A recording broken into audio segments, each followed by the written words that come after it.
And in the book, didn't you say that you fixed fights? Well, listen, you know, there were fights when we knew the outcome. Let's put it that way. Okay. Let me tell you, any professional sport that has two guys, two people against one another, it's easy to fix. If you can get to the person, it's easy to fix. Tennis, the same thing. Boxing, obviously, we love boxing. It was big with us. And yeah, I mean, we knew the outcome. That was the game at that time. You know, you went into a bout knowing who was going to win, who was going to lose. You bet that way, and that was it. Okay, were these like world championship fights? You know, it's always best to take the fights that have less eyes on them. You know, even in professional sports, people have said to me, Michael, is the Super Bowl fixed?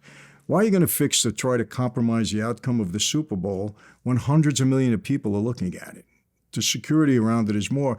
You can make the same amount of money on, 3 weeks prior to that in a normal game, and nobody's really looking or paying attention. So, everybody looks at the Muhammad Ali Sonny Liston fight.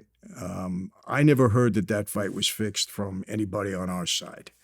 Now whether there was something else going on there with Liston, I don't know. I mean, I heard. Well, Liston, wasn't he working for the mob?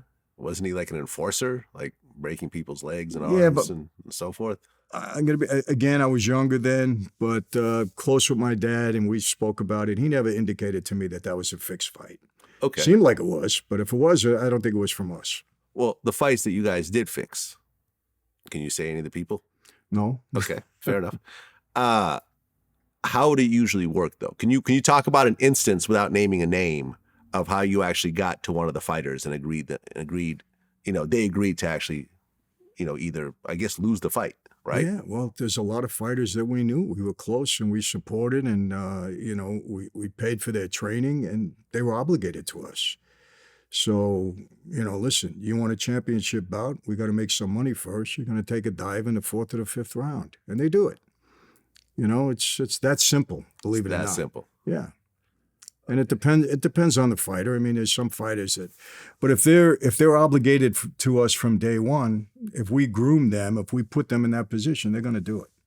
How often do they just switch their mind when they say, something, fuck this, I don't care what the repercussions are, I'm not going to lose this fight even though I agreed to it? Very rarely. Very rarely. Yes. Because then their fight isn't in the ring, it's outside of the ring, and they don't want that. They don't want that.